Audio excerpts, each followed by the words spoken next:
Hello students, example 6 solve कर रहे थे। ठीक है, इसमें फंक्शन एफ जेड को लोरेंट सीरीज की फॉर्म में रिप्रेजेंट किया था। Which is Laurent series of function F Z. ठीक है, फंक्शन एफ जेड इस फॉर्म में हो तो इसके अकॉर्डिंग एफ जेड को लोरेंट सीरीज की फॉर्म में इक्वेशन सेकंड में रिप्रेजेंट कर दिया था। नेक्स्ट इसके फर्स्ट पार्ट में वैल्यू फाइंड आउट करनी है। Integration of C F Z D Z equal to 2 pi iota. तो इसके लिए देखो नेक्स्ट स्टेप अपना क्या होगा। इक्वेशन सेकंड इसके next which is Laurent series for function F Z means जो इक्वेशन सेकंड है वो फंक्शन एफ जेड के लिए लोरेंट सीरीज है। By Laurent series we have Laurent series का जनरल जो स्टेटमेंट है वो summation N equal to 0 to infinite A N Z raise to the power N. इसमें Z raise to the power N आएगा। ठीक है, वैसे generally Z equal to A point पर लेते हैं तो Z minus A raise to the power N होता है, plus summation N equal to 1 to infinite B N Z raise to the power minus N, where a n equal to 1 upon 2 pi iota integration of c f z upon z raised to the power n plus 1 dz, and b n equal to 1 upon 2 pi iota integration of c f z upon z raised to the power minus n plus 1 dz। ठीक है, तो ये तो अपना statement है किसका, लोरेंट series का। अब देखो नेक्स्ट यहाँ पर ए एन इक्वल टू ये है, अपने को integration of C F Z D Z की वैल्यू फाइंड आउट करनी है। तो ए एन की ये वैल्यू है, इसमें पुट एन इक्वल टू -1। यदि एन इक्वल टू -1 पुट करें तो यहाँ पर A -1 equal to 1 upon 2 pi iota integration of C F Z D Z. N equal to -1 होगा, then Z raise to the power 0 वो 1 हो जाएगी। तो यहाँ से ये टर्म आ गया, integration of C F Z D Z equals to 2 pi iota into A -1। ठीक है, इक्वेशन नंबर सेकंड तक हो गया था। अब अपने को इसकी वैल्यू फाइंड आउट करनी है, फाइंड द वैल्यू ऑफ ए -1। तो इसको नेक्स्ट इक्वेशन ले लो, इक्वेशन नंबर थर्ड।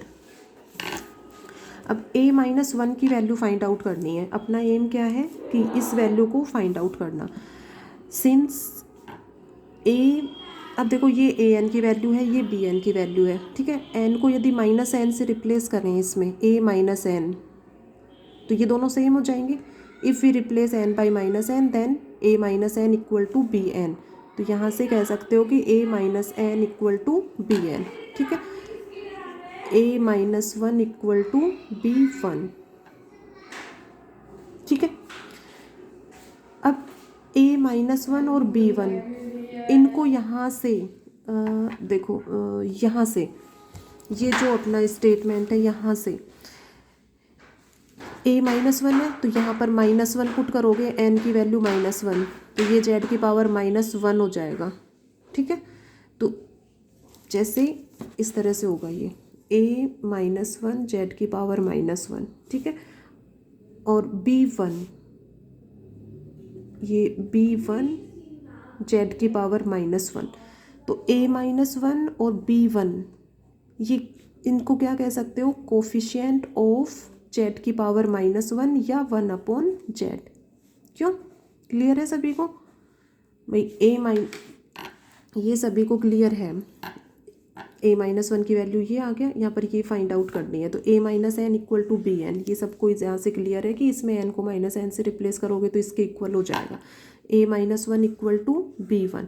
तो a -1 equal to b1 equal to coefficient of 1 upon Z. ठीक है, इस इक्वेशन से हम कह सकते हैं, we say that in this equation coefficient of 1 upon Z equal to a -1 equal to B1। ठीक है, अब कोफिशिएंट ऑफ 1/z इसकी वैल्यू फाइंड आउट करनी है। तो ये तो जर्नल लोरेंट सीरीज है, अपने पास क्वेश्चन के अकॉर्डिंग एफ जेड इस फॉर्म में गिवन था, एफ जेड इक्वल टू 1/, ये ठीक है। इसके लिए लोरेंट सीरीज फाइंड आउट कर ली है, इसमें जेड की नेगेटिव पॉजिटिव दोनों पावर्स आ रही हैं, तो which is the Laurent series for function F Z. तो कोफिशिएंट ऑफ 1/z जो है वो फाइंड आउट करोगे, वो यहाँ से फाइंड, इस इक्वेशन से फाइंड आउट करोगे, इक्वेशन नंबर सेकंड से, क्योंकि अपने पास फंक्शन एफ जेड के लिए लोरेंट सीरीज ये है इस क्वेश्चन के अकॉर्डिंग। ठीक है, तो ये तो जर्नल कंसेप्ट बताया है यहाँ पर कि इसकी वैल्यू कैसे फाइंड आउट करेंगे, कैसे इसको इंक्लूड करेंगे। ठीक है, तो कोफिशिएंट ऑफ 1/z, अब देखो इसको कैसे फाइंड आउट करोगे, इक्वेशन नंबर सेकंड से, ये है इक्वेशन नंबर सेकंड से। n इक्वल टू 0 पुट करोगे यहाँ पे, तो n इक्वल टू 0 पुट करोगे तो देखो यहीं पे देखो n इक्वल टू 0 पुट करेंगे तो ये हो जाएगा 1/z plus n equal to 1 से 1/z स्क्वायर प्लस एंड सोन, इस तरह से टर्म आएंगी। और यहाँ पर n इक्वल टू 0 पुट करोगे तो z की पावर 0 कॉन्स्टेंट टर्म, ठीक है, 1/2 आएगा। और z की पावर 1, z स्क्वायर, z2 इस तरह से आएंगी। अपने को ओनली 1/z का कोफिशिएंट चाहिए इस पूरी इक्वेशन में, तो 1/z का कोफिशिएंट क्या होगा, 1। ठीक है, तो in this equation the coefficient of 1/z is equal to 1। तो इस इक्वेशन से कोफिशिएंट ऑफ 1/z की वैल्यू क्या आ गई, 1। ठीक है, तो means a-1 is equal to 1। तो इसकी जगह क्या पुट कर दोगे, from equation third integration of C F Z D Z equal to 2 pi into 1 equal to 2 pi. यही अपने को इसमें प्रूव करना था।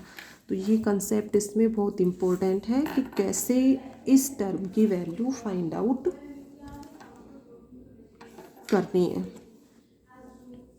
ठीक है, तो ये क्वेश्चंस, इसके एग्जांपल्स जो हैं बहुत इंपॉर्टेंट एग्जांपल्स हैं, इनमें कुछ ना कुछ कंसेप्ट यूज हो रहे हैं, थोड़े से टफ है लेकिन आपको बहुत अच्छे से एक्सप्लेन कर दिया। और प्रैक्टिस करोगे तो इजीली स्टेप बाय स्टेप सभी चीज़ें एक एक करके क्लियर होती हैं सभी। ठीक है, इसी के सेकंड पार्ट में देखो क्या प्रूव करना है अपने को। देखो सेकंड पार्ट है, if c be any closed contour which contains both the points z equal to 1 and z equal to 2 in its interior, then integration of C F Z D Z equal to 0। अब देखो ये prove करना है, integration c F Z D Z equal to 0। अब function F z जो given है वो z equal to 1 और 2 पॉइंट पर एनालिटिक फंक्शन नहीं है। ठीक है, तो इन पॉइंट्स के अलावा जो भी रीजन है उसमें फंक्शन एनालिटिक फंक्शन होगा। अब यहाँ पर सबसे फर्स्ट रीजन लेंगे, if mod of z is greater than 2। ठीक है, इक्वल तो लोगे नहीं क्योंकि 2 पर एनालिटिक फंक्शन नहीं है यहाँ, इसलिए यहाँ पर इक्वल नहीं लोगे, इसमें भी हम। अब mod of z is less than 2, ये कंडीशन तो इसमें फर्स्ट पार्ट में आ गई। ठीक है, तो ये यहाँ पर ये भी कह सकते हैं कि इसको थोड़ा ध्यान रखना है, या सिंपली फर्स्ट पार्ट में ये कंडीशन आ रही है mode of z is less than 2, इसमें आ चुकी है। ठीक है, तो यहाँ पर mode of z is greater than 2 लोगे। ठीक है, इस रीजन के अकॉर्डिंग लोरेंट सीरीज फाइंड आउट करेंगे पहले तो, फिर ठीक है, और फिर इस फंक्शन के लिए ये लोरेंट सीरीज हो जाएगी। ठीक है, इस रीजन के अकॉर्डिंग।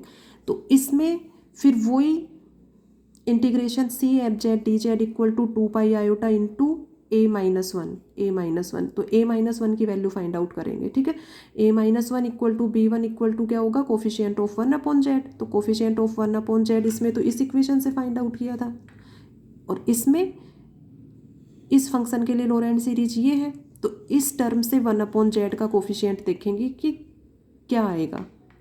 क्लियर हो रहा है सभी को? देखो सॉल्व करेंगे अभी इसमें। तो सबसे फर्स्ट मेन पॉइंट इसमें यही है कि ये इन पॉइंट्स पर एनालिटिक फंक्शन नहीं है, तो यहाँ पर let us take mod of z is greater than 2। अब mod of z is greater than 2, 2 से ग्रेटर है वैल्यू तो 1 से भी ग्रेटर होगी। ठीक है। तो ये दोनों कंडीशन अपने आप यहाँ से इससे 2/mod(z) इज लेस देन 1 हो जाएगा, ठीक है। 2/mod(z) या mod(2/z) is less than 1, then ये ऑब्वियस लेस देन 1 होगा, ठीक है। भाई mod(z) इज ग्रेटर देन 2 है तो 1 से तो बड़ा ही होगा, 2 से बड़ी वैल्यूज़ ले रहा है तो 1 से तो अपने आप ही ऑब्वियस है बड़ा होगा। तो mod(z) इज ग्रेटर देन 1, तो इससे तो अपना ये आ गया 1, अब mod(1/z) इज लेस देन 1, ठीक है। और mod(z) इज ग्रेटर देन 2, तो इसके अकॉर्डिंग ये आ गया mod(2/z) इज लेस देन 1। तो लेस देन 1 वाली कंडीशन आ गई, मीन्स जो भी फंक्शन f(z) है उनको इन कंडीशंस के अकॉर्डिंग बाइनोमियल थ्योरम के अकॉर्डिंग एक्सपेंड करना है। तो देखो इसमें f(z) की वैल्यू लो, जो इक्वेशन फर्स्ट थी तो इक्वेशन फर्स्ट से f(z) की वैल्यू एज इट इज ले लो। तो इक्वेशन फर्स्ट से f(z) ये है, ठीक है। तो इन कंडीशंस के according mod(z) is greater than 2, then obvious mod(z) is greater than 1। तो इसके अकॉर्डिंग लेस देन वाली ये कंडीशन हो जाएंगी। तो इन कंडीशंस को देखते हुए इनमें से कॉमन ले लोगे। 1 - x की पावर -1, यहाँ भी 1 - x की पावर -1, तो वही 1/z summation n equal to 0 to infinite 1/z⁻n, और ये भी हो जाएगा summation n equal to 0 to infinite 2/z⁻n। एक साथ ले लो summation n equal to 0 to infinite 1/z⁻n+1 minus summation n equal to 0 to infinite 2/n/z⁻n+1, ठीक है। तो 1 - 2/n/z⁻n summation n equal to 0 to infinite. mod(z) is greater than 2, ठीक है।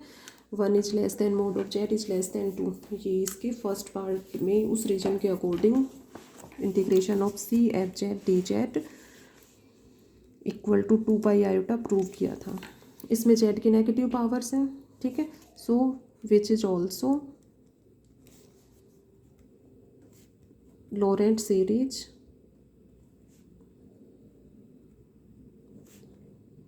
For function f(z), ठीक है। Since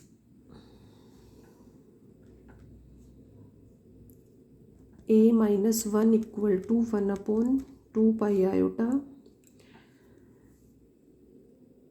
integration of c f(z) dz, ठीक है। A N की वैल्यू के according n equal to -1 put किया, ठीक है। तो ये इसमें यहाँ पर ये स्टेप्स लेना चाहूँ कि by Laurent series we have ये यहाँ तक integration of c f(z) dz equal to 2πi into a-1। तो ये 3-4 स्टेप्स जो है ये एज इट इज वहाँ पर भी ले सकते हो, ठीक है। कि by Laurent series we have f(z) equal to this, a n equal to ये, b n इक्वल टू ये, ठीक है। n इक्वल टू -1 पुट करेंगे तो a-1 इसके इक्वल हो जाएगा। यहाँ से integration c f(z) dz equal to 2πi into a-1। तो यहाँ भी शो कर सकते हो, बाकी सीधे ले सकते हो integration of c f(z) dz equal to 2πi into a-1, ठीक है। अब यहाँ पर a-1 की वैल्यू फाइंड आउट करनी है। Since a-1 equal to b1 equal to coefficient of 1/z, ठीक है। अब इस कोफिशिएंट ऑफ 1/z की वैल्यू यहाँ से फाइंड आउट करोगे, ठीक है। तो n की वैल्यू क्या पुट करोगे यहाँ पे, n इक्वल टू 0, तो 0 से ये 1 हो जाएगा, 1 - 1 0 अपॉन z की पावर 1, 0 अपॉन कुछ भी हो वैल्यू क्या आएगी 0 आएगी। तो coefficient of 1/z equal to 0 इस इक्वेशन से। नेक्स्ट इक्वेशन मार्क कर लो इसको, फर्स्ट थर्ड तक हो गया था, फोर्थ ले लो इसको, ये इक्वेशन नंबर 4 हो गई। ये from equation 4 coefficient of 1/z will be equal to 0, ठीक है। अब coefficient of 1/z equal to 0 है, मीन्स a-1 इक्वल टू 0 हो गया, a-1 0 होगा तो integration of C F Z D Z equal to 0 from equation 5th integration of C F Z D Z equal to 0। तो ये clear होना चाहिए कि जो इसमें जिस तरह से सॉल्व कर रहे हो स्टेप वाइज स्टेप, वो क्यों सॉल्व कर रहे हो, ठीक है। तो कहीं रटना नहीं है कि ये पूरा एक्सप्लेन कर दिया। तो इसमें ये चीज़ जो है ये इम्पोर्टेंट है, यहाँ पर लॉरेंट सीरीज के अकॉर्डिंग ये जो एक्सप्लेन किया है ये इम्पोर्टेंट है। तो ये क्लियर है, देन एग्जाम्पल 6 इजीली सभी सॉल्व कर सकते हो। तो अब एग्जाम्पल 6 को सभी कंप्लीट सॉल्व करोगे।